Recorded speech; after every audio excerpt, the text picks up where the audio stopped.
দুনিয়া তৃপ্ত করে না, দুনিয়ায় তৃপ্তি মিলে না বন্ধু।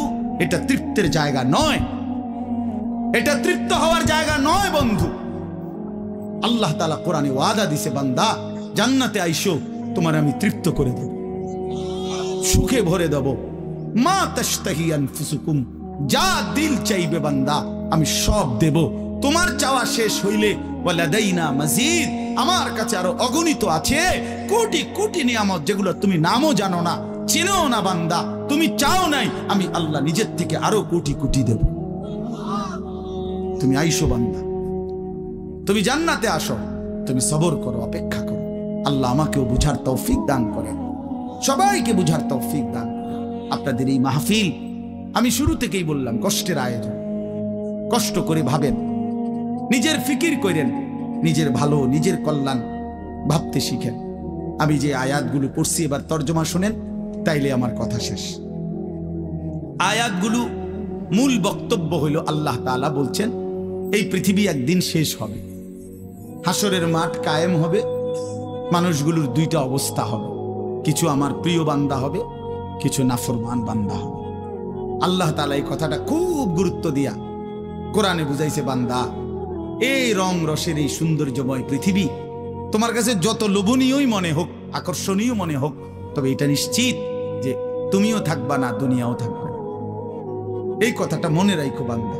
এটা যদি মনে রাখতে পারো তো জিন্দেগি সুন্দর হবে, জীবন সুন্দর হবে। এই জন্য কোরআনুল কারীমে আল্লাহ তাআলা খুব এই কথাটা বুঝাইতে চাইছে, বান্দা এই এত সুন্দর পৃথিবী দেখে তুমি যতই বিমোহিত হও, মুগ্ধ হও, তো মনে রাখো এটা থাকবে না, আমি একদিন ভেঙে ফেলব। ইযাস সামাউন ফাতারাত, আসমান ভেঙে চুরচুর হবে। বা ইদাল কাওয়াকিবুন তাসারাত, তারকারাজি খসে খসে পড়বে, পাহাড়গুলো উঠতে থাকবে তুলার মতো। ওয়া তাকুনুল জিবালু কাল ইহনিল মানফুশ ওয়া বুসাতিল জিবালু বাসসা, পাহাড়গুলো তুলার মতো উঠতে থাকবে, সাগর নদীর পানিগুলো টকবক করে উতরাইতে থাকবে। মা তার কোলের বাচ্চাকে ছুঁড়ে ফেলে দিবে, গর্ভবতী নারীর বাচ্চা নিজে নিজে বের হয়ে যাবে, সব মানুষ পাগলের মতো মাতালের মতো হয়ে যাবে। ইসরাফিল ফু দিবে, জমিনের মধ্যে ভূমিকম্প শুরু হবে, বিকট শব্দে আওয়াজ হবে। আল কারিআতু মাল কারিআ। আল্লাহ তাআলা এই কথাগুলো বহুভাবে বহু আয়াতে বুঝাইতে চাইছেন, বুঝাইয়া বলছেন, বান্দা একদিন তুমিও শেষ হবা, আমার এই সৃষ্টি জগৎ শেষ হবে, হাসরের মাঠ কায়েম হবে। তো এখানেও আল্লাহ তাআলা বলছেন, কাল্লা ইদা দুক্কাতিল আরদু দাক্কান দাক্কা, সাবধান বান্দা, মনে রেখো এই জমিন একদিন চূর্ণ বিচূর্ণ হয়ে যাবে। কি হবে বলেন না? ওইখানে একটা কথা আছে, লম্বা কথা, অতুহিব্বুনাল মালা হুব্বান জাম্মা। আল্লাহ তাআলা বলেন, বান্দা দুনিয়ার মাল আর সম্পদের ভালোবাসাটাকেই তোমরা খুব গভীরভাবে দিলের মধ্যে বসায় লাইলা। তবে মনে রাখো, দুনিয়াকে তুমি যত ভালোবাসো, যত মজবুত করো, যত বিল্ডিং, যত ফাইলিং, যত মজবুতই হোক না কেন, এটাই মনে রাখো আমি আল্লাহ এই জমিন, এই সৃষ্টি একদিন ভেঙ্গে চুরে তছনছ করে ফেলব, চূর্ণ বিচূর্ণ হয়ে যাবে। কাল্লা ইদা দুক্কাতিল আরদু দাক্কান দাক্কা। এরপরে হাসরের মাঠ কায়েম হবে। তো হাসরের মাঠের দৃশ্যটা আল্লাহ তুলে ধরছে যে হাসরের মাঠ কায়েম হবে, মানুষগুলো সব দাঁড়ানো থাকবে, আদম থেকে ইসরাফিলের ফু পর্যন্ত। এই দাঁড়ানো অবস্থায় আল্লাহ তাআলা বলতেছেন, ওয়াজা রাব্বুক, আল্লাহ তাআলা মহান আল্লাহ পাক, তিনি তার শান অনুপাতে হাসরের ময়দানে উপস্থিত হবেন। ওয়াল মালাকু সাফফান সাফফা, কোটি কোটি ফেরেশতা সারিবদ্ধভাবে লাইন ধরে দাঁড়াবে, চারদিকে কোটি কোটি ফেরেশতা, মহান আল্লাহ পাক উপস্থিত, আর মানুষগুলো সব দাঁড়ানো। এই কল্পনা করে হাসরের মাঠ। এবার কি হবে? আল্লাহ বলেন, ওয়াজি আয়াউমা ইদিন জাহান্নাম। এই অবস্থায় ফেরেশতারা জাহান্নামকে ৭০,০০০ আগুনের শেকল দিয়ে টেনে হাসরের ময়দানে উপস্থিত হবে। মানুষগুলো সচক্ষে জাহান্নামকে দেখবে। জাহান্নাম একটা বিকট তারা আগুনের গর্জন, তীব্র আগুনের যখন একটা গর্জন উঠবে, আল্লাহর কসম নবী বলছে, পুরা হাসরবাসী তখন চিৎকার দিয়া বলবে, ইয়া রব্বি নাফসি নাফসি, আয় মাওলা আমাকে বাঁচান, আমাকে বাঁচান। এই প্রথম হাসরবাসী কথা বলবে, তাফসিরে আছে, হাদিস। মানে প্রথম চুপচাপ দাঁড়ায় থাকবে, কিন্তু জাহান্নামকে যখন দেখবে, জাহান্নামের চিৎকার যখন শুনবে, তখন পুরা হাসরের ময়দানে চিৎকার উঠবে, ইয়া রাব্বি নাফসি নাফসি, আল্লাহ আমাকে বাঁচা। নবী সাল্লাল্লাহু আলাইহি ওয়াসাল্লাম বলেন, আল্লাহ তাআলা ফেরেশতারা যেন দেখায় দিবে ইব্রাহিম আলাইহিস সালামকে, ওই যে আপনার ছেলে ইসমাঈল, তার ব্যাপারে কিছু বলবেন। ইব্রাহিম আলাইহিস সালাম বলবেন, ইয়া রাব্বি নাফসি নাফসি, এই মাওলা আমাকে বাঁচান, আমাকে। ওর বিষয়টাও দেখো। ইয়াকুব আলাইহিস সালাম, ওনার ছেলে ইউসুফ আলাইহিস সালাম, এটা সেই ছেলে 40টা বছর দুনিয়াতে যার জন্য উনি কাঁদছিলেন। ফেরেশতারা বলবো, ওই যে ইউসুফকে দেখা যায়, তার ব্যাপারে কিছু বলবেন। ইয়াকুব আলাইহিস সালাম বলবেন, ইয়া রাব্বি নাফসি নাফসি, এই মাওলা আমারে বাঁচান, আমার। ওটাও বুঝো। ওয়াজিআ ইয়াউমাইদিন বিজাহান্নাম, জাহান্নামকে হাসরের ময়দানে আনা হবে বন্ধু। বিষয়টারে তুমি আমি খামখেয়ালি মনে করো না বাপ। হাদিসের মধ্যে আছে, হযরত ইরবাজ ইবনে সারিয়া, রাসূলুল্লাহ সাল্লাল্লাহু আলাইহি ওয়াসাল্লামের একজন সাহাবী, ইরবাজ ওনার নাম। উনি বর্ণনা করছেন যে একদিন রাসূলুল্লাহ সাল্লাল্লাহু আলাইহি সাল্লাম আমাদের মাঝে ওয়াজ করলেন। ওয়াজানা রাসূলুল্লাহ সাল্লাল্লাহু আলাইহি ওয়াসাল্লাম। দুই একজন স্বেচ্ছাসেবক ভাই কাজ করে খেদমত করো, যে বলো যে বসতে। তো আল্লাহ রাসূল সাল্লাল্লাহু আলাইহি সাল্লাম তিনি বলেন যে আমাদেরকে ওয়াজ করলেন। এই ওয়াজ, এই শব্দটা কোরআনের শব্দ, রাসূলুল্লাহ সাল্লাল্লাহু আলাইহি সাল্লামের জন্য ব্যবহৃত শব্দ। ওয়াজ ওয়াজ এটাই সুন্দর। প্রোগ্রাম, এই আজকেও একজন আমারে একটু আগে, হুজুর এখন কোথায় প্রোগ্রাম? না, কোথাও না। হয়তো আপনি এখন কোথাও কোরআনে ওয়াজ যাবেন না? আমি হ্যাঁ যাবো, ওয়াজে তো আছে আব্দুল্লাহপুর দেবিদ্দার। মানে আমার তো এখন এটা ওয়াজ মাহফিল, এটা প্রোগ্রাম। প্রোগ্রাম কি? তা প্রোগ্রাম আর ওয়াজ সমার্থবোধক শব্দ নয়। ওয়াজের ইংরেজি না প্রোগ্রাম, ওয়াজ ওয়াজি, এটাই। তার মানে প্রোগ্রাম তো যে কোনো অনুষ্ঠানকে বলে, খানা দানা, যে কোনো আড্ডা, এটাও তো একটা প্রোগ্রাম। কিন্তু রাসূলুল্লাহ সাল্লাল্লাহু আলাইহি সাল্লামের সাহাবীরা ব্যবহার করছেন যে নবীজি আমাদের মাঝে ওয়াজ করলেন। আপনার কাছে এটা পুরান পুরান মনে হইল, এটা হাদিসের শব্দ। ইয়াইজুকুম লাআল্লাকুম তাযাক্কারুন, এই যে কোরআন শরীফ আছে, আল্লাহ বলেন আমি ওয়াজ করতেছি তোমাদেরকে, যেন তোমরা আমি আল্লাহর ওয়াজ থেকে উপদেশ গ্রহণ করতে পারো। ইয়াইজুকুম, যে কোনো আলেমকে জিজ্ঞাসা করেন, ইন্নাল্লাহা ইয়া'মুরু বিল আদলি ওয়াল ইহসান ওয়া ইতাই যিল কুরবা ওয়া ইয়ানহা আনিল ফাহশাই ওয়াল মুনকারি ওয়াল বাগি ইয়াইজুকুম লাআল্লাকুম তাযাক্কারুন। এজন্য ওয়াজ, এই শব্দটা কোরআনের শব্দ, এটা রাসূলুল্লাহ সাল্লাল্লাহু আলাইহি সাল্লামের শব্দ। তাহলে এর চাইতে দামি হয়ে গেল প্রোগ্রাম? কথা বলেন না। যাই হোক, তো বলতেছিলাম আল্লাহর নবী সাল্লাল্লাহু আলাইহি ওয়াসাল্লাম তিনি বললেন, ওয়াজ করলেন, সাহাবী বলতেছেন। তো এতে আমাদের অবস্থা কি হলো? শ্রোতাদের হালাত কি হলো? নবী সাল্লাল্লাহু আলাইহি সাল্লামের সাহাবী বলেন, শ্রোতাদের অবস্থা হলো দুইটা, জারাফাত মিনহাল উয়ুন ওয়া ওয়াজিলাত মিনহাল কুলুব। নবীজির ওয়াজের পরে আমাদের হালাত হলো এই, তা আমাদের চোখ দিয়ে অঝরে পানি ঝরতে লাগলো, আমাদের দিল আল্লাহর ভয়ে কাঁপতে লাগলো। সরাসরি হাদিসে। তাহলে ওয়াজের মাকসাদ বুঝলেন কিনা, যে কি হওয়া উচিত ছিল? চোখে পানি ঝরছে আর দিল আল্লাহর ভয়ে কাঁপতেছে। কোরআন শরীফে আছে, সরাসরি কোরআন শরীফে, وَإِذَا سَمِعُوا مَا أُنزِلَ إِلَى الرَّسُولِ تَرَى أَعْيُنَهُمْ تَفِيضُ مِنَ الدَّمْعِ مِمَّا عَرَفُوا مِنَ الْحَقِّ। আল্লাহ বলেন, রাসূল আপনার সাহাবীদের হালাত দেখেন। আমি আল্লাহর কোরআন যখন আপনার উপরে নাজিল করা হয়, আর আপনি যখন সাহাবীদের সামনে এই কোরআন তেলাওয়াত করেন, তারা আয়ুনাহুম, ওই দেখেন ভাই, ওই দেখেন, দেখছেন কি পরিমাণ অপদার্থ এটা? এরকম করলে কেন ভাই তুমি? আরে তুমি মিয়া জ্যাকেটওয়ালা, তুমি আবার পিছে চাও কেন? তুমি চেনো না আমারে, কোনোদিন দেখো নাই? আমি 1 মিনিটের জন্য ছেড়ে দিতে রাজি না।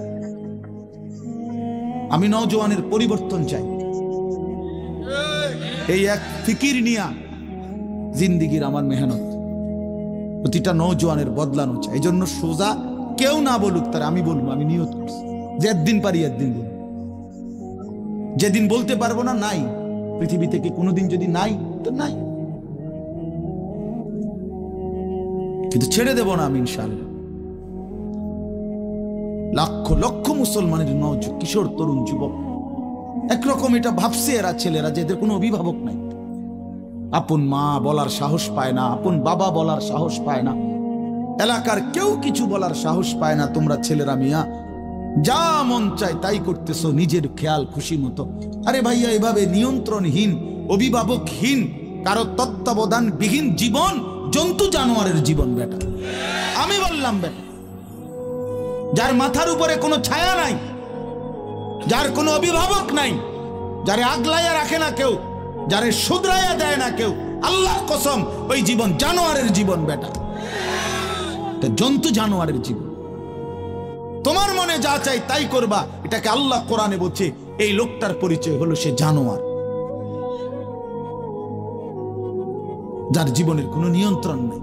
রাতের বাজে 3টা ঘুমায় না, সকাল বাজে 9টা ওঠে না। যে কি তাই, তো পাগল না ছাগল না, এটা পতনেরও টাইম নাই, উড়নেরও কি নাই। এটা কোনো জীবন হলো না, এটা জানোয়ারের জীবন না। সারা রাত, রাতের 3টা বাজে মোবাইলে উলঙ্গ ছবি দেখতেছে।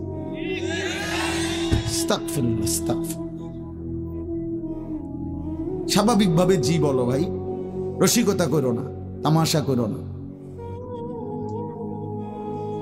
বিকট আওয়াজে যেই বলারও দরকার নেই, স্বাভাবিক শুনতে থাকো ভাইয়া। এই জন্য আমি বললাম ভাই রাগ হইও না, আল্লাহ তোমারও বরকত দান করেন। কিন্তু আমার বলার উদ্দেশ্য হলো আমাদের পরিবর্তন দরকার, সংশোধন দরকার, আমাদের জিন্দেগি সাজানো দরকার। আমি এই কথাটাই বলতেছিলাম যে মাহফিলের মাকসাদ বিবেক জাগানো, দিল জাগানো, দিল জাগানো, অনুভূতি সৃষ্টি করা। যাহা আমি কি করছি, আমি কি করছি, আসলে আমার কি করা উচিত ছিল। তাইলে কোরআনুল কারীমের মধ্যে আল্লাহ তাআলা বলছেন, আল্লাহর কথা শুনলে সাহাবীদের চোখ দিয়ে তারা আয়ুনাহুম তাফিদু মিনাদ দাম'i, নবী আপনি দেখবেন আপনার সবগুলো সাহাবীর চোখ থেকে অঝরে পানি ঝরছে, কাঁদতেছে। আল্লাহর কোরআন শুনলে সাহাবীরা কাঁদত। কোরআন শরীফে একটা সূরা আছে 29 পারা, সূরা দাহার, কোরআন শরীফের 75 নম্বর সূরা, 76 নম্বর সূরা।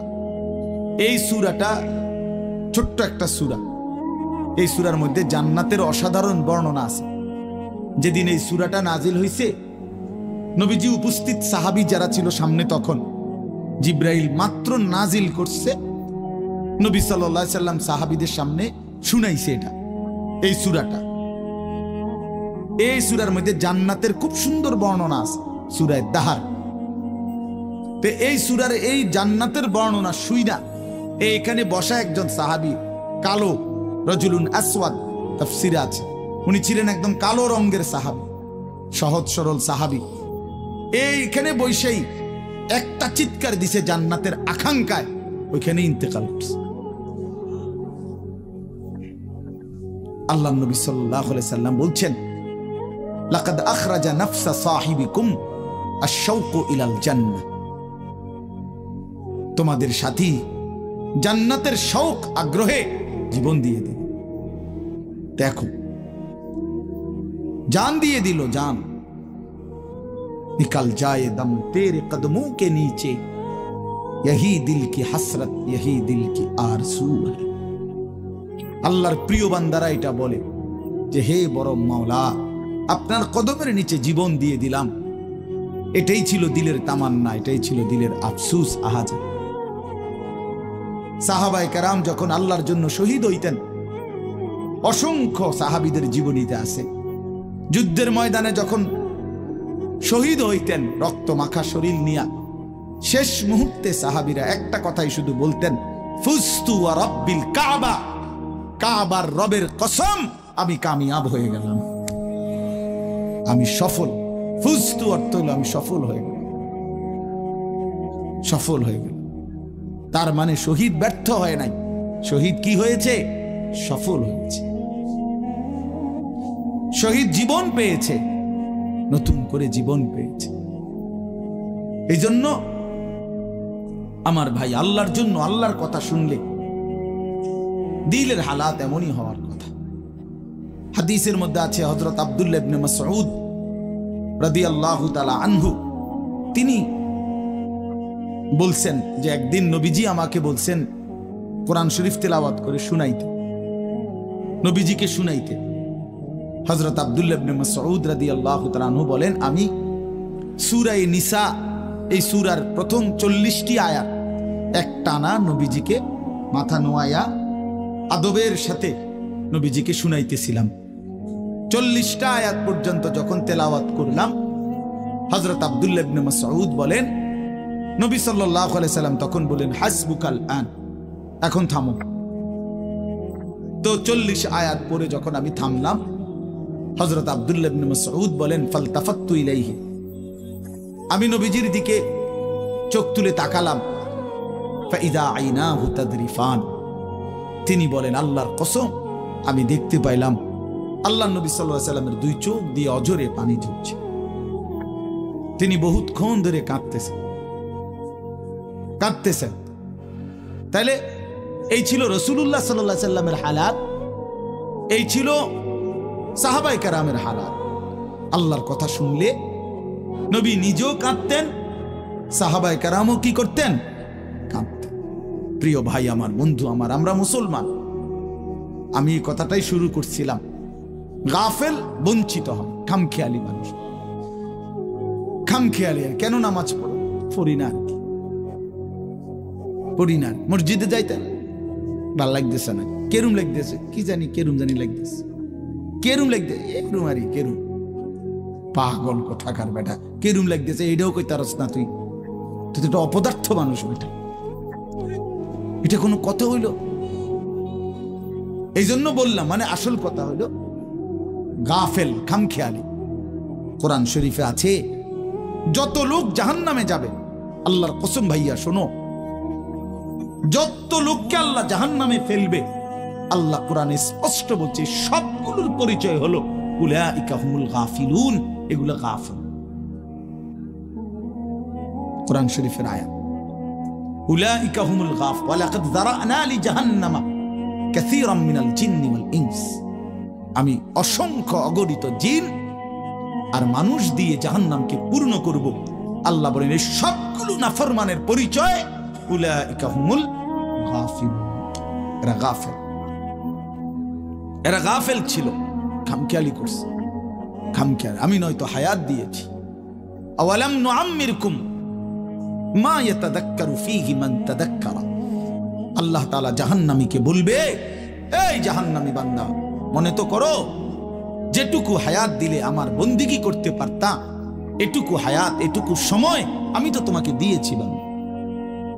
তুমি বলো কোন সময়টা, কোন সুযোগটা আমি দেই নাই বান্দা, বলো বলো বান্দা।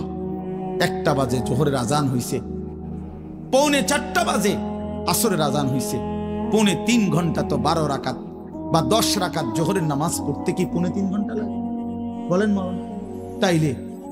তাইলে যুবক কেন নামাজ পড়লাম? তুমি কি হায়াত পাও নাই? তুমি কি সুযোগ পাও নাই? 4 রাকাত ফজরের নামাজ পড়তে কি 1 ঘন্টা সময় লাগে? তো আল্লাহ তাআলা কি সময় দেয় নাই? আল্লাহ কি হায়াত দিল না? কেন নাফরমানি করল? বন্ধু আমার, আল্লাহ বলবেন এই কথা, আওয়ালাম নুআম্মিরকুম, বলো বান্দা আমি কি তোমাকে হায়াত দেইনি? আমি কি তোমাকে সময় দেই নাই? কোরআন শরীফে আছে আল্লাহ বলছেন এটা। কোরআন শরীফে আছে আল্লাহ বলছেন জাহান্নামী চিৎকার করবে আর বলবে, আল্লাহ একটু সময় দেন, একটু বিরতি দেন, 1টা মিনিট কদ্দুর আমারে জিরাইতে দেন, আমি পারতেছি না মালিক, আগুনে। এই মালিক, আমার শরীরটা জ্বলা পুরা ছাই হয়ে গেছে, আমি আর পারছি না মাওলা, আমার একটু বিরতি দেন, 10টা মিনিট কদ্দুর বিরতি দেন, এই আগুন আমি সইতে পারছি না। আল্লাহ তাআলা বলবেন লা ইউফাত্তারু আনহু, না নাফরমান, 1 সেকেন্ডের বিরতি মিলবে না। অহুম ফীহি মুবলিসুন, আল্লাহ বলে জাহান্নামী চিরদিন অনন্তকাল মলিন চেহারা, বিমর্ষ চেহারা নিয়েই পড়ে থাকবে, কোনদিন তার মুখে হাসি ফুটবে না। ওমা যালামনাহুম ওয়ালাকিন কানু হুমুজ জালিমিন, আল্লাহ তখন বলবে নাফরমান জাহান্নামী, আমি তো তোমার উপরে জুলুম করি নাই বান্দা, তুমি তো নিজেই নিজের উপরে জুলুম করেছিলে, আমি জুলুম করি নাই। আমি যতগুলো হুকুম করেছি, যতগুলো নিষেধ করেছি বান্দা, প্রতিটা হুকুম পালন করার যোগ্যতাও আমি শরীরে দিয়েছি। তুমি যদি রুকু করতে না পারতা আমি বলতাম না, তুমি যদি সেজদা করতে না পারতা তাইলে আমি হুকুম করতাম না। আমি তো গাছকে বলি নাই সেজদা করতে, তোমারে বলছি। আমি তো মাছকে বলি নাই সেজদা করতে, তোমাকে বলেছি, কারণ তোমাকে তো যোগ্যতাও দিয়েছি। ইন্না হাদাইনাহুস সাবিলা, আল্লাহ বলেন আমি তো বুঝাইবার জন্য আমার পক্ষ থেকে প্রতিনিধিও পাঠিয়েছি, আমি তো বুঝবার জন্য আসমানি কিতাবও দিয়েছি, নবীও দিলাম, রাসূলও দিলাম, উলামায়ে কেরামকেও দিলাম, কিতাবও দিলাম, শরীরেও মানার যোগ্যতা দিলাম, তাইলে কেন পারলা না বান্দা? নামাজ পড়ার যোগ্যতাও আছে, বুঝাইয়া বলার লোকও আছে, বুঝবার মতো কিতাবও আছে, কেন পড়লেন না বলেন? আপনারা যে কেউ যদি সিদ্ধান্ত নেন 2 রাকাত নামাজ পড়বেন, তাহলে আপনাদের শরীরে পড়ার যোগ্যতা আছে কিনা? আপনারা যদি সিদ্ধান্ত নেন কিভাবে পড়বো, তো এই কথা বুঝাইয়া বলার জন্য কোনো আলেম আছে কিনা? যদি বলেন কোরআন থেকে কইলেন, তো এটা দেখানোর মতো কিতাব আছে কিনা? তো কি সমস্যার কারণে পারলেন না? বন্ধু বলেন, প্রিয় ভাই বলো, আমার নওজোয়ান সন্তানরা বলো, ভাইয়া কি কারণে পারলা না? আজকের সারাদিনে 5 ওয়াক্ত নামাজ কেন পড়তে পারলা না দোস্ত? কেন পড়তে পারলা না? হ্যাঁ, এই পৃথিবীতে কত বন্ধুর কত আবদার রক্ষা করলেন, পরম বন্ধু মহান আল্লাহ পাকের কোনো আবদার রক্ষা করলেন না। সামান্যটুকু উপকার যে করছে তারে কতবার থ্যাংক ইউ দিলেন। 24 ঘন্টা যিনি লালন পালন করছে তারে একবারও সেজদা দিলেন না।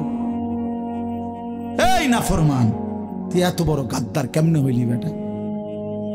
বেনামাজির চাইতে বড় গাদ্দার আর কে হইতে পারে? বেনামাজির চাইতে বেয়াদব, অসভ্য আর কি? বেনামাজি অসভ্য, অসভ্য বেনামাজি শয়তান। যার কপালে সেজদা নাই ওই শয়তান, শয়তান, শয়তান, ওইটা শয়তান। আমি বললাম, আল্লাহর কোরআন বলছে, ইবলিস তুই সেজদা দিলি না, আজকের থেকে তুই শয়তান। ইবলিস রে এর আগে শয়তান বলতো না, বলতো না, আজকের থেকে শয়তান, আজকের থেকে রাজিম, ফখরুজ ফাইন্নাকা রাজিম। আল্লাহ বলছে বের হ বেঈমান, কেন সেজদা দিলি না? ফাইন্নাকা রাজিম, আজকের থেকে ইবলিস তুই অভিশপ্ত। এজন্য বেনামাজি অভিশপ্ত, বেনামাজি শয়তান। ওয়া ইন্না আলাইকাল লানাতা ইলা ইয়াউমিদ্দিন। আল্লাহ বলছে ইবলিস তুই আমারে সেজদা দিলি না, তো মনে রাখিস আজকের থেকে নিয়ে ইসরাফিলের ফু পর্যন্ত, কিয়ামত পর্যন্ত তোর উপরে আমি আল্লাহর লানত। এটাই তো তরজমা নাকি? কিয়ামত পর্যন্ত তুই নাম বেঈমানের উপরে আমি আল্লাহর লানত। এই জন্য বেনামাজি মনে রাখো, এই যুবক তোমরা যারা নামাজ পড়ো না, তোর উপরে আল্লাহর লানত, আল্লাহর লানত, তোর খোদার গজব তোর উপরে, মনে রাখিস। বলে না আমি ভাত খাই, ভাত, হ্যাঁ ভাত জন্তু জানোয়ারও খায়। আমি তো ঘুম যাই, ঘুম কুত্তাও যায়, কুকুরও খায়, কুকুরও পেশাব পায়খানা করে, কুকুরেরও যৌন চাহিদা পূরণ হয়, এই জন্য কুকুরেরও বাচ্চা কাচ্চা হয়।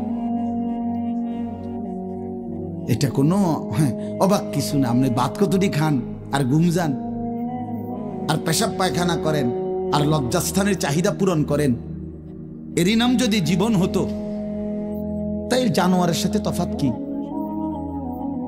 বলেন না কেন? জন্তু জানোয়ারের সাথে আমাদের জিন্দেগির তফাৎ কোথায় ভাইয়া? কি ব্যস্ততায় পড়ে গেলেন এই বাবারা, বন্ধুরা আমার, কি ব্যস্ততায় মালিককে সেজদা দিতে পারলেন না? মা সালাকাকুম ফি সাকার ক্বালু লাম নাকু মিনাল মুসাল্লিন। আল্লাহর ফেরেশতা জাহান্নামীকে বলবে, হে জাহান্নামী বেঈমান, কে তোকে জাহান্নামে কেন নিয়ে আসলো? কেন আসলি জাহান্নামে? বন্ধু আমার শোনো বন্ধু, আল্লাহর কোরআনে আল্লাহ বলেন জাহান্নামী বলবে ক্বালু লাম নাকু মিনাল মুসাল্লিন, ফেরেশতা ভাইয়া কারণ আমি নামাজি ছিলাম না, এজন্য জাহান্নামী হলাম। ওয়াইলুন ইয়াওমাইদিল লিল মুকাদ্দিবিন ওয়া ইযা ক্বিলা লাহুমুর কাউ লা ইয়ারকাউন। বলে সমস্ত মিথ্যাবাদী নাফরমান পাপী, সেদিন মনে রেখো হাসরের ময়দানে তোমাদের জন্য জাহান্নাম। যদি বলেন কেন, আল্লাহ বলেন ওয়া ইযা ক্বিলা লাহুমুর কাউ লা ইয়ারকাউন, বারবার তাকে বলা হয়েছে নামাজের জন্য, রুকু করতে, সেজদা করতে, নাফরমান আমি আল্লাহকে সেজদা করে নাই, নামাজ পড়ে নাই, রুকু করে নাই, এজন্যে। এই সরাসরি কোরআনের আয়াতে আল্লাহ বলেন কাল্লা ইদা বালাগাতিত তারাকি ওয়া কিলা মান রাক ওয়া যান্না আন্নাহুল ফিরাক ওয়ালতাফাতিস সাকু বিস-সাক ইলা রাব্বিকা ইয়াওমাইদিনিল মাসাক ফালা সাদ্দাকা ওয়ালা সাল্লা। আল্লাহ বলেন, আল্লাহর নবীর জবানে নবীজি বুঝাইছেন এই তাফসিরে, নবীজি বলছেন উম্মত, কোন নাফরমান পাপীর জান কবজের সময় মালাকুল মউত আজরাইল তার রুহুটা তার কলিজা থেকে একটা টান দিয়ে ছিঁড়ে ফেলবে। ছিঁড়লেই রুহুটা এসে কণ্ঠনালীর কাছে আটকায় যাবে, এই গলার কণ্ঠনালীতে। কাল্লা ইদা বালাগাতিত তারাকি, কণ্ঠনালীতে যখন নাফরমানের রুহু আটকায় যাবে, তো আজরাইল ধইরা টাইনা ছিঁড়া টুকরা টুকরা করে এরপরে এই রুহুটাকে ছিঁড়া ভিড়া বাইর করে। তো কোরআনে আল্লাহ বলছে কেন এমন এমন নির্মম মৃত্যু হলো কেন? তার কলজা ছিঁড়া ফেললো, আজরাইল তার রুহুটা ছিন্ন ভিন্ন করে দিল, এমন করলো কেন? আল্লাহ বলেন কারণ দুইটা, ফালা সাদ্দাকা ওয়ালা সাল্লা, এই নাফরমান আমি আল্লাহরে বিশ্বাস করে নাই এবং নামাজ আদায় করে। কি আদায় করে নাই? ভাত খাও, ভাতে তো দুগা খাও নাকি তা? হ্যাঁ, মোবাইল টিপো আর মানুষের বেডি দেখো, দেখো ভাইয়া দেখো। কুলু ওয়া তামাত্তাউ কালিলান ইন্নাকুম মুজরিমুন। আল্লাহ বলে নাফরমান অল্প সময়ের দুনিয়া খাও, ভোগ করো, শুধু মনে রেখো তুমি নাফরমান। এখন ভাত খাও, পরে ফিডা হইব। কবরের প্রথম ঘন্টায় আমি বুঝাই দেব আমি মালিক কেমন। কাল্লা সাউফা তা'লামুন আলহাকুমুত তাকাসুর হাত্তা যুরতুমুল মাকাবির কাল্লা সাউফা তা'লামুন। আল্লাহ বলে দুনিয়ায় ডুবে থাকতে থাকতে আমি আল্লাহকে আখিরাতকে ভুলতে ভুলতে দুনিয়া বাড়ানোর নেশা প্রতিযোগিতা বেঈমান তোরে গাফেল বানায় দিল।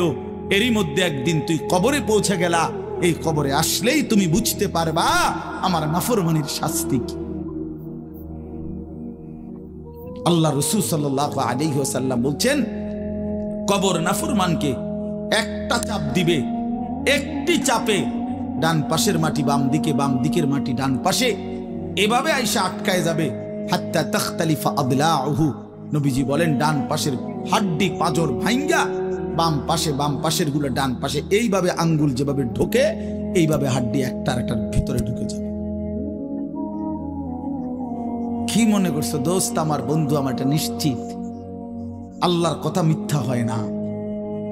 ১৫০০ বছরে এই কোরআনের প্রতি অক্ষর নিয়া আপনজন দুশ্মন, ইমানদার নাফরমান বেঈমান, হিন্দু বৌদ্ধ ইহুদি খ্রিস্টান নাস্তিক মুরতাদ বুদ্ধিজীবী গবেষক পণ্ডিত দার্শনিক বিজ্ঞানী সবাই কাফের বেঈমানরাও যুগে যুগে এই কোরআনের প্রতিটা অক্ষর নিয়ে পরীক্ষা করছে, পর্যালোচনা করছে, বিশ্লেষণ করছে, কিন্তু একটি নোক্তা অক্ষর ভুল, মিথ্যা, অসত্য, অযৌক্তিক, অবাস্তব, অপ্রাসঙ্গিক আজকের এই মিনিটে প্রমাণ করতে পারে না।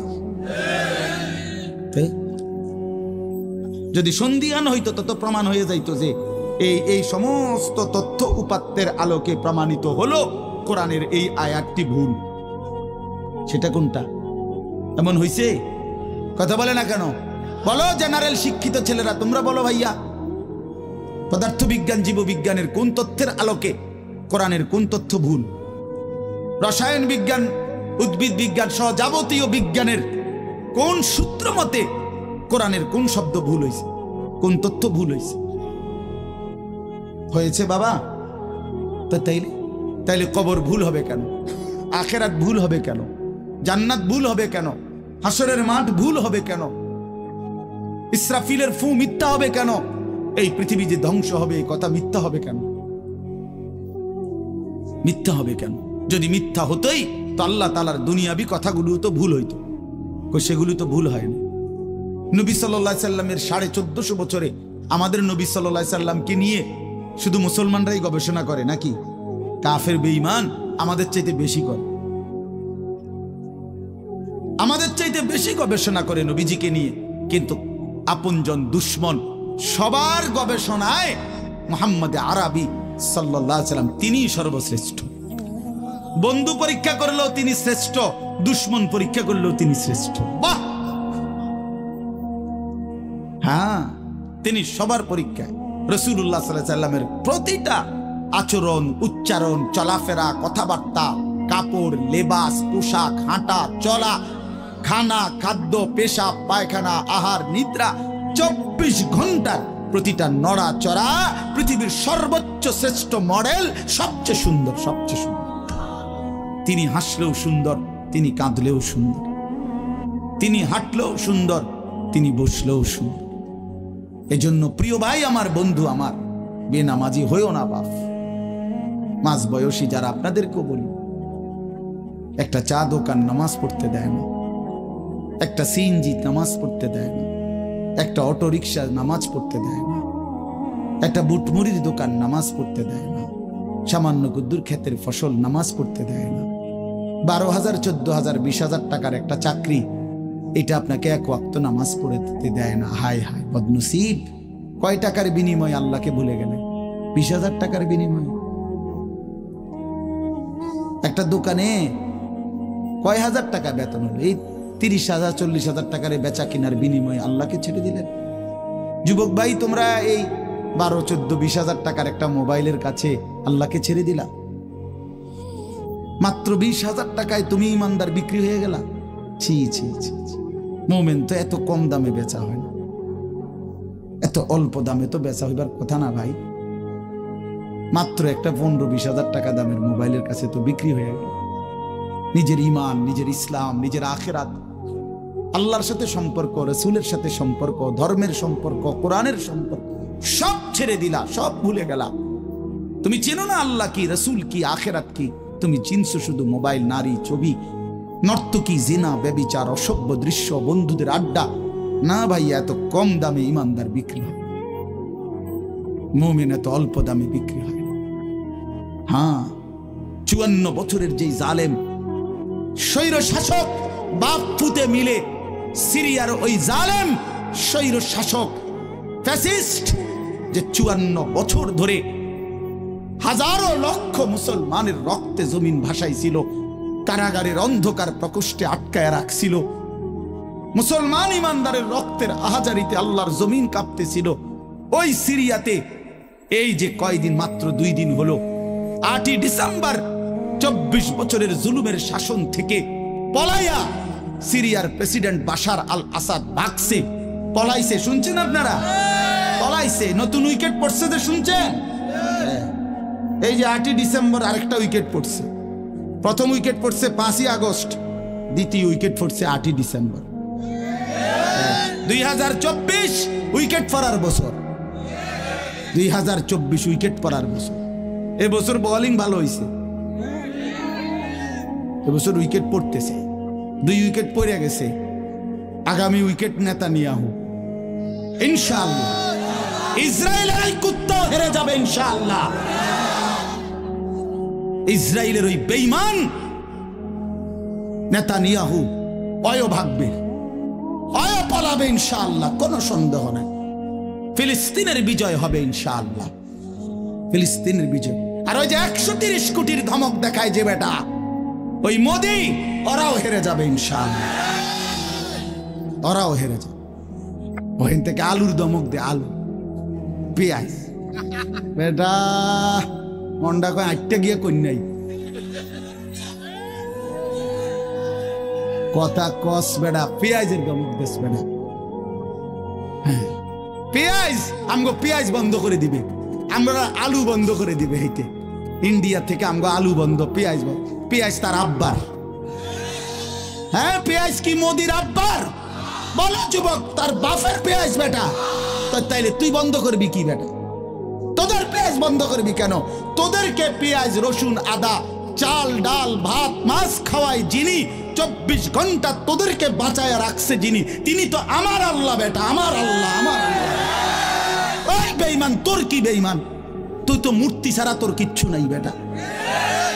ওই মালিক তো আমার মালিক, আমি ওই মালিকের সেজদা করি। আমার মালিক তোকে খাওয়ায় বেটা, আল্লাহ রিজিক দেয় ওদেরকে। ওরা আম করে ধমক দেয়, ওরা আমাদেরকে ধমক দেয়। যত ধমকই দাও, মনে রাখো যুবক, তোমাদের কাছেও বলি, এই ইসলাম আমাদের কাছে আমানত। আমরা সাফ কথা, 110 কোটি 130 কোটি বেঈমান আমরা ভয় পাই না। আমরা কোনো সংখ্যা গণি না, ওদেরকে আমরা গণা তো ধরি না। আমাদের একজন, আমাদের শুধু একজন, আগেও একজন, এখনো একজন, আগামী দিনও একজন, তিনি আল্লাহ। বলো ভাই কে? আর তিনি আকবার, তিনি সবচেয়ে বড়, সবচেয়ে বড়, তিনি বড়, একজনই বড় আমাদের, আল্লাহু আকবার। বলো ভাই, সবাই বলো, জোরসে বলো ভাই, আল্লাহু আকবার, আল্লাহু আকবার, আল্লাহু আকবার। বলো বলো, আওয়াজ করে বলো, বলো বলো। বেঈমান শুনুক, কাঁটা তারের বেড়ার থেকে শুনুক বেঈমান। বড় স্লোগান দাও, আল্লাহ বড়, আল্লাহু আকবার, আল্লাহু আকবার, আল্লাহু আকবার। আল্লাহই বড়, আল্লাহই বড়, আল্লাহই বড়। 110 কোটিকে আমরা হিসাব করি না। ইনশাআল্লাহ এই বাংলাদেশের ইমানদার মুসলমান আমরা কলিজার খুন দিয়ে হলো মাতৃভূমির প্রতি ইঞ্চি জমিন আমরা হেফাজত করবো ইনশাআল্লাহ, ইনশাআল্লাহ। সোজা কথা, কোনো সন্দেহ নাই, এতে কোনো সন্দেহ নেই। আমার মতো 2, 4, 10, 50 হাজারের রক্তে জমিন হয়তো ভাসবে, কিন্তু এদেশেও ইনশাআল্লাহ কালেমার পতাকা উঠবে ইনশাআল্লাহ। হ্যাঁ, এদেশে হিন্দু থাকবে, কোনো অসুবিধা নাই। আমরা কোনো সময় আমরা তাদের উপরে জুলুম করি নাই, কিন্তু জবাই যুবক মনে রাখো, এ কথার উপরে প্রতিবাদ করতেই হবে যে ইসকনের গুন্ডারা, সন্ত্রাসীরা এই দেশে থাকতে পারবে না। ইসকন সন্ত্রাসী, ইসকন গুন্ডা, গুন্ডা, হিন্দু গুন্ডা, হিন্দু সন্ত্রাসী। অতএব ইসকনের অন্তর্ভুক্ত কোন হিন্দু সন্ত্রাসী গুন্ডা এদেশে থাকতে পারবে না। এদেশে সাধারণ হিন্দুরা থাকুক, কোনো আপত্তি নেই। আমরা কোনোদিন তাদের উপরে কোনো জুলুম করি নাই, কেউ করে নাই, কেউ করে নাই, কেউ করে নাই। 5ই আগস্টের পরে ওদের মন্দির আমাদের মুসলমানের সন্তানরা পাহারা দিছে, আর বিনিময়ে তার প্রতিদানে বেঈমান আমাদের মুসলমান শহীদ অ্যাডভোকেট সাইফুল ইসলাম আলিফকে জবাই করে দিয়েছে। এই ছিল বিনিময়, এই ছিল প্রতিদান। তোমরা যুবক ফিরে আসো ভাইয়া, আগামীর সম্ভাবনা ভাই আমার, এটা মনে রাখো ভাইয়া, আগামীর সম্ভাবনা নিশ্চিত ইসলামের। সারা বাংলাদেশ হিসাব ধরো না, সারা পৃথিবী মিলাইয়া ধরো। বাংলাদেশ সারা পৃথিবী সহ ভাবো, সারা পৃথিবীতে ইনশাআল্লাহ মজলুমের বিজয়, সারা পৃথিবীতে ইমানদারের বিজয় হচ্ছে এবং হবে ইনশাআল্লাহ হবে। আগামীর সময়টা মাহাদি এবং দাজ্জালের লড়াই হবে ইনশাআল্লাহ। ঈমান এবং কুফরের জিহাদ হবে ইনশাআল্লাহ। সেই জিহাদে, সেই যুদ্ধে ইসলামের জন্য জান বাজি রাখতে নওজোয়ান রেডি থাকতে হবে ইনশাআল্লাহ। আল্লাহ তাআলা প্রতিটা যুবককে কবুল করে নেন। মোবাইলের ওই আড্ডা, নারীর আড্ডা, জুয়ার আড্ডা বন্ধু, সুখ আসবে না। আমি অনুরোধ করলাম, কতজন নারী দরকার তোমার? সারা দিন রাত নাচ গান ছবি, এই উলঙ্গ দৃশ্য বন্ধু সুখ দেয় না। মদের আড্ডা, জুয়ার আড্ডায় সুখ হয় না, সুখ হয় না ভাই আমার। কোনো হারামখোর সুখে নাই। একটা সুদখোর, ঘুষখোর, বাটপার, এই ওজনে কম দেয়, ধোকাবাজি করে, প্রতারণা করে, হারাম রোজগার করে, একটা হারামখোর সুখে নাই। আমি চ্যালেঞ্জ করব, একটা সুদখোর, কিস্তিখোর, হারামখোর সুখে নাই। একটা নেশাখোর জুয়ারি সুখে নাই, সুখে নাই। বেপর্দা নারী একটাও সুখে নাই, একটাও, একটাও। রূপ যৌবনের ফেরিওয়ালা, রাস্তায় ফেরি করে যারা, নিজের যৌবনের, নিজের রূপের এই অসৎ নারী কোনোদিনও সুখ পায় না। সুখ, সুখ, সুখ, শান্তি, তৃপ্তি, দিলের স্বস্তি, অন্তরের প্রশান্তি আল্লাহর কসম আল্লাহকে মানার মধ্যে, সেজদার মধ্যে। হাদিসে আছে আল্লাহ তাআলা বলছে, বান্দা তুমি যদি আমার বন্দেগীর জন্য সময় দাও, আমি ওয়াদা দিলাম, মালাতু সাদরাকা গিনান, আমি তোমার অন্তর ধনী বানিয়ে দেব, দিল খুশ করে দেব। হ্যাঁ, প্রয়োজনে থাইকো কুড়ে ঘরে, চাটাইয়ের মধ্যে থাইকো, তারপরও আমি আল্লাহ দিল খুশ করে দেব। এই জন্য গুনার মধ্যে তৃপ্তি নাই, আল্লাহর নাফরমানির মধ্যে তৃপ্তি নাই। সবাই ছেলেরা, ভাইয়া, অনেক ছেলে মাশাআল্লাহ, অনেক নওজোয়ান। প্রিয় ভাই, তুমি ফিরে আসো, তুমি নামাজ পড়ো, তুমি নামাজ পড়ো, তুমি আল্লাহকে রাজি করো। মোবাইলের আড্ডা, জুয়ার আড্ডা, নারীর আড্ডা ছেড়ে দাও। যে চাহিদা আল্লাহ দিছেন, আমি প্রতিদিন বলি ভাই, এই বলতে বলতে ক্লান্ত হয়ে গেছে। যে চাহিদা আল্লাহ দিছেন, সে চাহিদা পূরণের ব্যবস্থাও আল্লাহ রাখছেন। তৃষ্ণা যিনি দিছেন, পানি তিনিই দিছেন। যিনি ক্ষুধা, খাবারের চাহিদা দিয়েছেন, তিনি হালাল খাবারের ব্যবস্থাও রাখছেন। ঠিক লজ্জাস্থানের যে চাহিদা, এটা আল্লাহ তাআলাই দিয়েছেন, সেটা পূরণের জন্য হালাল স্ত্রী আল্লাহই ব্যবস্থা রাখছেন। তুমি ওয়েট করো, অপেক্ষা, কুত্তার মতো হইও না। সারাদিন বেডি, নারী, ছবি, না, এটা জানোয়ারের স্বভাব। মাথালুহু কামাথালিল কালব ইন তাহমিল আলাইহি ইয়ালহাস আও তাতরুকহু ইয়ালহাস। আল্লাহ বলছেন নাফরমান কুত্তার মতো। সরাসরি কোরআন শরীফের আয়াত। রাগ করার সিস্টেম, রাগ করে যাবেন, কার লগে রাগ করবেন? হ্যাঁ, হুজুর এত বড় কথা না, হুজুর এত বড় কথা কইছে না, আল্লাহ বলছে, সহ্য হয়নি আমনে, কার লগে রাগ করবেন? আল্লাহ বলছে ফামাসালুহু কামাসালিল কালব, নাফরমান কুত্তার মতো। কালব অর্থ কি? কুকুর। ইন তাহমিল আলাইহি ইয়ালহাস আও তাতরুকহু ইয়ালহাস, মানে কি? আল্লাহ বলছে তার উপরে যদি বোঝা চাপায় দেয়, তাইলেও সে জিহ্বা বাইর করে দেয়, আর যদি বোঝা সরায় দেয়, তারপরও জিহ্বা বাইর করে দেয়। লুভিয়ে থাকে, জিহ্বা বাইর করে থাকে। তার মানে তার তামাম দুনিয়া দিল, সে আরো দুনিয়া চায়, আবার না দিল এই আফসোসে করে। তো তৃপ্তি হলো কই? তৃপ্তি হলো কই? দুনিয়া তৃপ্ত করে না, দুনিয়ায় তৃপ্তি মিলে না বন্ধু। এটা তৃপ্তের জায়গা নয়, এটা তৃপ্ত হওয়ার জায়গা নয় বন্ধু। আল্লাহ তাআলা কোরআনে ওয়াদা দিছে, বান্দা জান্নাতে আইসো, তোমার আমি তৃপ্ত করে দেব, সুখে ভরে দেব। মা তাশতাহি আনফুসুকুম, যা দিল চাইবে বান্দা আমি সব দেব। তোমার চাওয়া শেষ হইলে ওয়ালাদাইনা মাজিদ, আমার কাছে আরো অগণিত আছে কোটি কোটি নিয়ামত, যেগুলো তুমি নামও জানো না, চিনো না বান্দা। তুমি চাও নাই, আমি আল্লাহ নিজের থেকে আরো কোটি কোটি দেব। তুমি আইসো বান্দা, তুমি জান্নাতে আসো, তুমি সবর করো, অপেক্ষা করো। আল্লাহ আমাকেও বুঝার তৌফিক দান করেন, সবাইকে বুঝার তৌফিক দান করেন। আপনাদের এই মাহফিল আমি শুরু থেকেই বললাম, কষ্টের আয়োজন, কষ্ট করে ভাবেন, নিজের ফিকির করেন, নিজের ভালো নিজের কল্যাণ ভাবতে শিখেন। আমি যে আয়াতগুলো পড়ছি এবার তর্জমা শুনেন, তাইলে আমার কথা শেষ। আয়াতগুলো মূল বক্তব্য হইল আল্লাহ তাআলা বলছেন এই পৃথিবী একদিন শেষ হবে, হাসরের মাঠ কায়েম হবে, মানুষগুলোর দুইটা অবস্থা হবে, কিছু আমার প্রিয় বান্দা হবে, কিছু নাফরমান বান্দা হবে। আল্লাহ তাআলা এই কথাটা খুব গুরুত্ব দিয়া কোরআনে বুঝাইছে, বান্দা এই রং রসের এই সৌন্দর্যময় পৃথিবী তোমার কাছে যত লোভনীয়ই মনে হোক, আকর্ষণীয় মনে হোক, তবে এটা নিশ্চিত যে তুমিও থাকবা না, দুনিয়াও থাকবে না। এই কথাটা মনে রাখো বান্দা। এটা যদি মনে রাখতে পারো তো জিন্দেগি সুন্দর হবে, জীবন সুন্দর হবে। এই জন্য কোরআনুল কারীমে আল্লাহ তাআলা খুব এই কথাটা বুঝাইতে চাইছে, বান্দা এই এত সুন্দর পৃথিবী দেখে তুমি যতই বিমোহিত হও, মুগ্ধ হও, তো মনে রাখো এটা থাকবে না, আমি একদিন ভেঙে ফেলব। ইযাস সামাউন ফাতারাত, আসমান ভেঙে চুরচুর হবে। বা ইদাল কাওয়াকিবুন তাসারাত, তারকারাজি খসে খসে পড়বে, পাহাড়গুলো উঠতে থাকবে তুলার মতো। ওয়া তাকুনুল জিবালু কাল ইহনিল মানফুশ ওয়া বুসাতিল জিবালু বাসসা, পাহাড়গুলো তুলার মতো উঠতে থাকবে, সাগর নদীর পানিগুলো টকবক করে উতরাইতে থাকবে। মা তার কোলের বাচ্চাকে ছুঁড়ে ফেলে দিবে, গর্ভবতী নারীর বাচ্চা নিজে নিজে বের হয়ে যাবে, সব মানুষ পাগলের মতো মাতালের মতো হয়ে যাবে। ইসরাফিল ফু দিবে, জমিনের মধ্যে ভূমিকম্প শুরু হবে, বিকট শব্দে আওয়াজ হবে।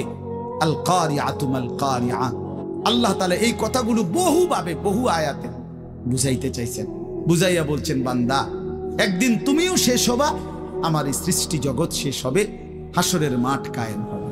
তো এখানেও আল্লাহ তাআলা বলছেন, কাল্লা ইদা দুক্কাতিল আরদু দাক্কান দাক্কা, সাবধান বান্দা, মনে রেখো এই জমিন একদিন চূর্ণ বিচূর্ণ হয়ে যাবে। কি হবে বলেন না? ওইখানে একটা কথা আছে, লম্বা কথা, অতুহিব্বুনাল মালা হুব্বান জাম্মা। আল্লাহ তাআলা বলেন, বান্দা দুনিয়ার মাল আর সম্পদের ভালোবাসাটাকেই তোমরা খুব গভীরভাবে দিলের মধ্যে বসায় লাইলা। তবে মনে রাখো, দুনিয়াকে তুমি যত ভালোবাসো, যত মজবুত করো, যত বিল্ডিং, যত ফাইলিং, যত মজবুতই হোক না কেন, এটাই মনে রাখো আমি আল্লাহ এই জমিন, এই সৃষ্টি একদিন ভেঙ্গে চুরে তছনছ করে ফেলব, চূর্ণ বিচূর্ণ হয়ে যাবে। কাল্লা ইদা দুক্কাতিল আরদু দাক্কান দাক্কা। এরপরে হাসরের মাঠ কায়েম হবে। তো হাসরের মাঠের দৃশ্যটা আল্লাহ তুলে ধরছে যে হাসরের মাঠ কায়েম হবে, মানুষগুলো সব দাঁড়ানো থাকবে, আদম থেকে ইসরাফিলের ফু পর্যন্ত। এই দাঁড়ানো অবস্থায় আল্লাহ তাআলা বলতেছেন, ওয়াজা রাব্বুক। আল্লাহ তাআলা মহান আল্লাহ পাক, তিনি তার শান অনুপাতে হাসরের ময়দানে উপস্থিত হবেন। ওয়াল মালাকু সাফফান সাফফা, কোটি কোটি ফেরেশতা সারিবদ্ধভাবে লাইন ধরে দাঁড়াবে, চারদিকে কোটি কোটি ফেরেশতা, মহান আল্লাহ পাক উপস্থিত, আর মানুষগুলো সব দাঁড়ানো। এই কল্পনা করে হাসরের মাঠ। এবার কি হবে? আল্লাহ বলেন, ওয়াজিআ ইয়াউমাইদিন বিজাহান্নাম। এই অবস্থায় ফেরেশতারা জাহান্নামকে ৭০,০০০ আগুনের শেকল দিয়ে টেনে হাসরের ময়দানে উপস্থিত করবে। মানুষগুলো সচক্ষে জাহান্নামকে দেখবে। জাহান্নাম একটা বিকট তারা আগুনের গর্জন, তীব্র আগুনের যখন একটা গর্জন উঠবে, আল্লাহর কসম নবী বলছে, পুরা হাসরবাসী তখন চিৎকার দিয়া বলবে, ইয়া রব্বি নাফসি নাফসি, আয় মাওলা আমাকে বাঁচান, আমাকে বাঁচান। এই প্রথম হাসরবাসী কথা বলবে। তাফসিরে আছে, হাদিসে, মানে প্রথম চুপচাপ দাঁড়ায় থাকবে, কিন্তু জাহান্নামকে যখন দেখবে, জাহান্নামের চিৎকার যখন শুনবে, তখন পুরা হাসরের ময়দানে চিৎকার উঠবে, ইয়া রব্বি নাফসি নাফসি, আল্লাহ আমাকে বাঁচান। নবী সাল্লাল্লাহু আলাইহি ওয়াসাল্লাম বলেন, আল্লাহ তাআলা ফেরেশতারা যেন দেখাই দিবে ইব্রাহিম আলাইহিস সালামকে, ওই যে আপনার ছেলে ইসমাঈল, তার ব্যাপারে কিছু বলবেন। ইব্রাহিম আলাইহিস সালাম বলবেন, ইয়া রব্বি নাফসি নাফসি, এই মাওলা আমাকে বাঁচান, আমাকে। ওর বিষয়টাও দেখো। ইয়াকুব আলাইহিস সালাম, ওনার ছেলে ইউসুফ আলাইহিস সালাম, এটা সেই ছেলে 40টা বছর দুনিয়াতে যার জন্য উনি কাঁদছিলেন। ফেরেশতারা বলবো যে ইউসুফকে দেখা যায়, তার ব্যাপারে কিছু বলবেন? ইয়াকুব আলাইহিস সালাম বলবেন, ইয়া রব্বি নাফসি নাফসি, এই মাওলা আমার এই বাচ্চা নামা, ওটাও বুঝো। অজি আয়াউমা ইদিন বিজাহান্নাম, জাহান্নামকে হাসরের ময়দানে আনা হবে বন্ধু। বিষয়টারে তুমি আমি খামখেয়ালি মনে করো না বাপ, এতগুলো কোরআনের আয়াত মিথ্যা হইতে পারে না।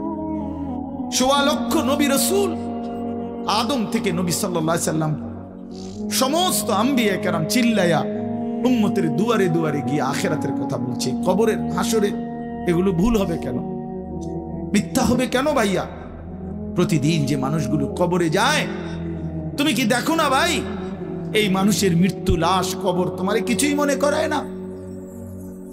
জলজ্জান্ত যে মানুষটা তোমার আমার চোখের সামনে হাঁটতো, চলতো, ফিরতো, খাইতো, ঘুমাইতো, দোকান করতো, বাজার করতো, কত কথা বলতো, আজ এত মানুষ জানা যায় উপস্থিত, কতজন কত কথা বলতেছে, কিন্তু খাটিয়ার ওই লাশ, সে তো আর কথা বলে না,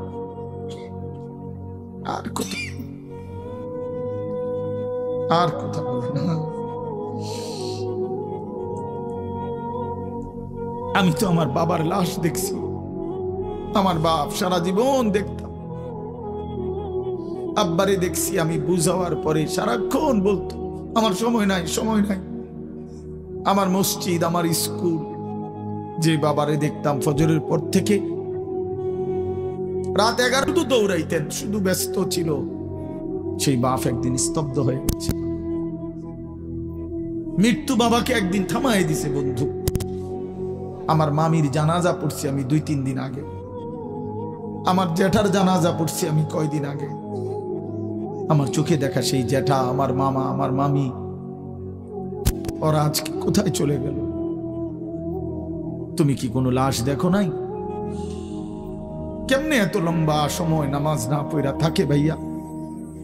365 দিনে খোদার একটা বছরে। এই যুবক, আমি যদি তোর জন্য কাঁদতে পারতাম, 1 বছর কোনদিন যুবক, কোনদিন ফজরের নামাজ পড়লা না, হায় হায় মুসলমানের বাচ্চা, এত বড় বেঈমান কেমনে হইলা, কেমনে হইলা ভাইয়া?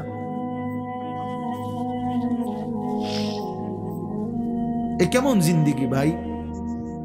কোনদিন নামাজ পড়বা না? একজন মুসলমান 30 বছর মিথ্যা বলে, বসেন ভাই, একজন মুসলমান 30 বছর সুদ খায়। এটা কেমন ভাইয়া? ইনসাফের সাথে বলে, ইনসাফের সাথে বলে। وجيء يومئذ بجهنم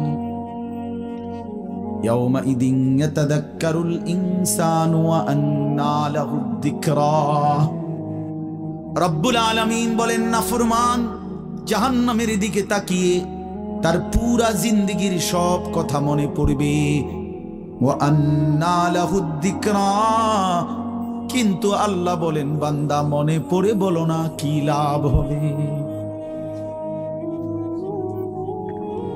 বুঝে তো আসবে বান্দা, মনে তো পড়বে সব, কিন্তু লাভ কি হবে বলো? কি লাভ হবে? ইয়াকুলু ইয়া লাইতানি কদ্দামতু লিহায়াতি, নাফরমান তখন বলবে, হায় আফসোস, ইয়া লাইতানি, হায় আমার আফসোস, মন্দ কপাল, আমি যদি দুনিয়ার হায়াতে থাকতে আজকের এই আখিরাতের জন্য কিছু পাঠাইতাম।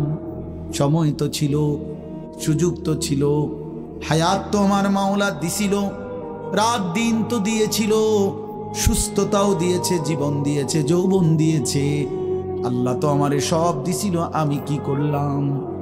ইয়া লাইতানি লাম উশরিক বিরাব্বি আহাদা, আল্লাহ বলে, নাফরমান বলবে, হায় আফসোস, যদি আল্লাহর সাথে শরীক না করতাম।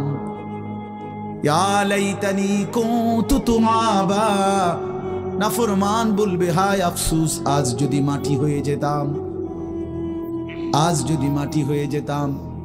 ইয়া লাইতানি ইত্তাখাযতু মা'আর রাসূল সাবিলা, নাফরমান বলবে, হায় আফসোস, যদি রাসূলের পথ ধরতাম।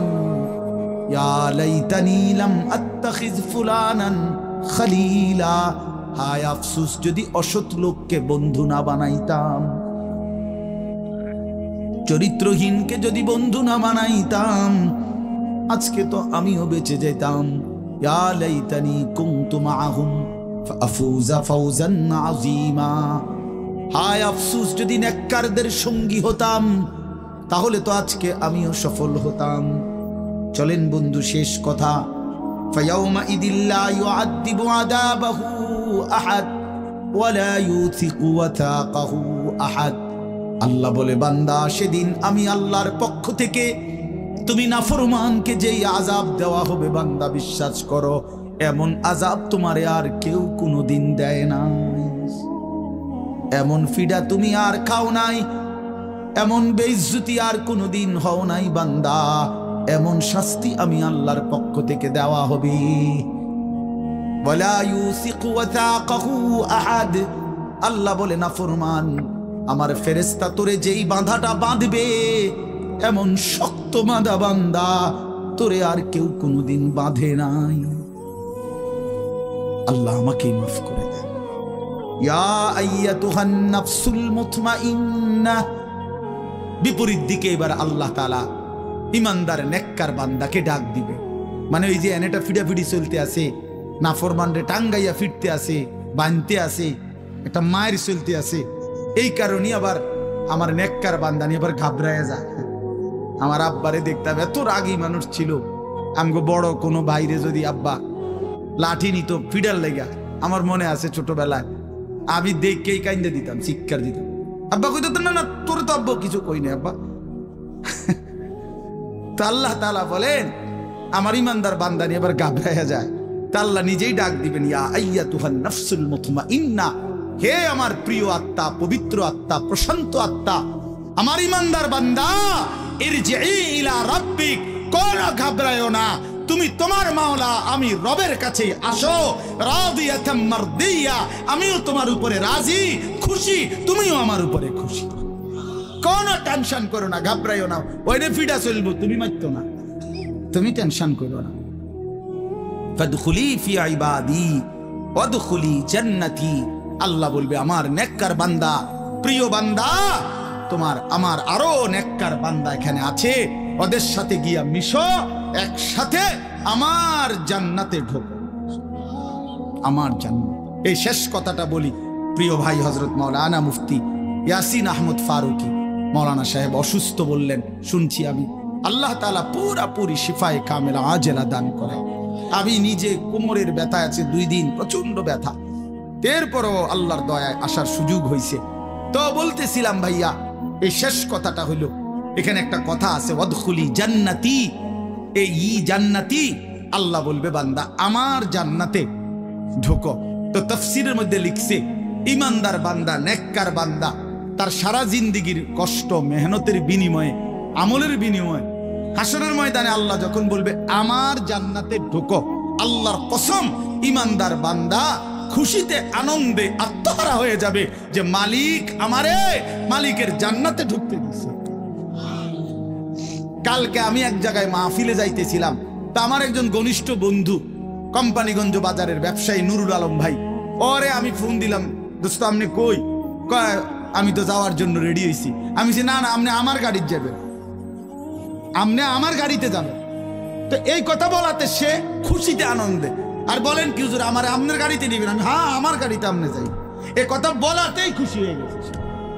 তো রব্বুল আলামিন যখন বলবে বান্দা তুমি জান্নাতি, আমার জান্নাতে ঢোকো, বান্দা বলবে মালিক আমি সব পাইয়া লাইছি,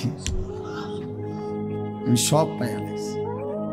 এই জন্য ইনশাআল্লাহ কেউ না উঠি, ছেলেরা ভাইয়া তোমরা উঠো না বাপ, দয়া করে সবাই মেহেরবানি করে আমাদের প্রিয় ভাই হযরত মাওলানা মুফতি ইয়াসিন আহমদ ফারুকী দামাত বারাকাতুহুমুল আলিয়া, তার জবান থেকে নসিহত শুনে দোয়া করে এরপরে আমরা যাওয়ার চেষ্টা করো।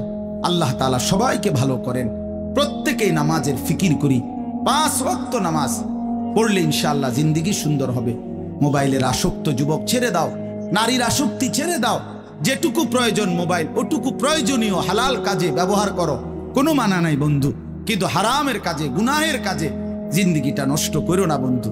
দুনিয়াও আফসোস হবে, আখিরাতেও আফসোস হবে। আল্লাহ তাআলা আমাদের প্রতিটা সন্তানকে কবুল করেন। প্রিয় ভাই, তোমরা বসো ভাইয়া, যে কতক্ষণই শুনো বসো না ভাই। এই নওজোয়ান ভাই বসো, চাই আর এমনি ব্যাটকায় মানে কারে কয় বুঝে।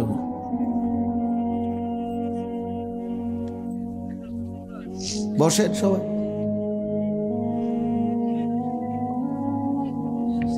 আল্লাহর কথা বসে শুনতে হয়, আল্লাহর কথা জুতা খুলে শুনতে হয়, আল্লাহর কথা আদবের সাথে শুনতে হয়, আল্লাহর কথা সর্বোচ্চ মনোযোগ দিয়ে শুনতে হয়, তাইলে জিন্দেগি বদলায়।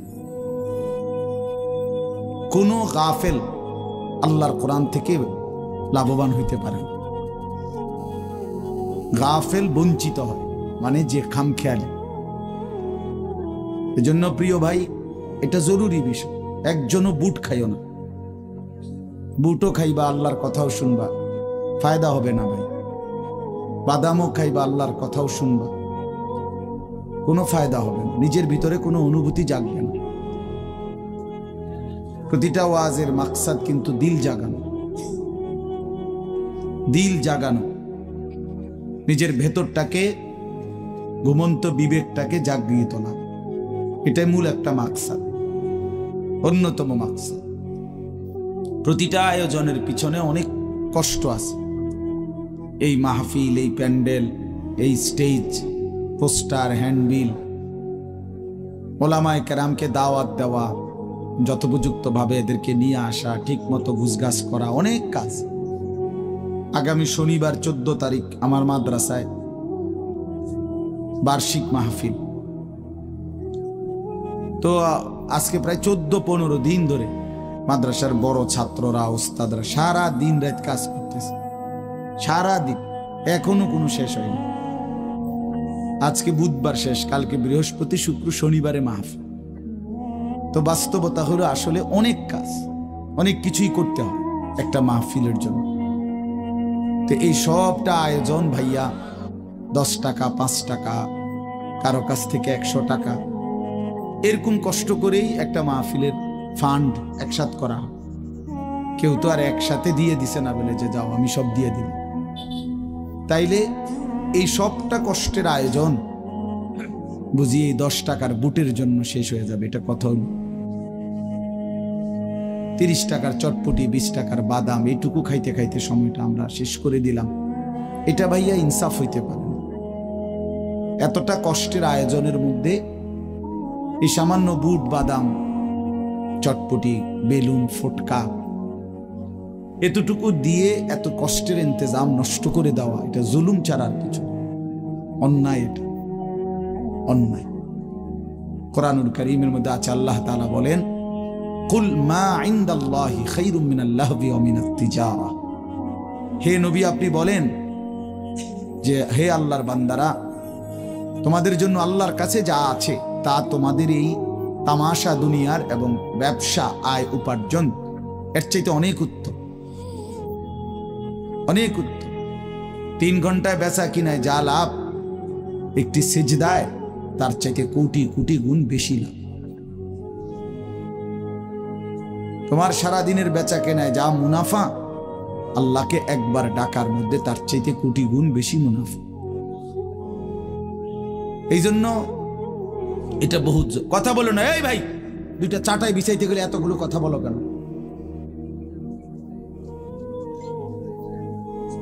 একদম কথা বলবো না মিয়া ভাই। তোমরা যদি বসতে রাজি না হও তো বাইরে চলে যাও। হ্যাঁ যাও, বাইরে যাও। 2-4 জন গাফেল না শুনলে কি হইছে?